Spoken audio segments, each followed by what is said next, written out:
కలవగా తెగ కలవరం అసలిది కదా ఒక సంబరం ఒక వరసలా కదిలిన క్షణం ఇక తెలియదే ఒంటరితనం ఎన్నాళ్ళ కోరారు కన్నోళ్ళిలా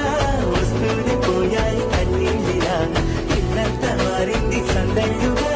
మీరంతా ఉండాలి వందేళ్ళిలా మనవారే వెనకుంటే మరణాన్నే మరిచేది మనసంతా వెలువేద ఇక చీకటెళ్ళింది తెల్లారి నవ్వుతోనే 10 మంది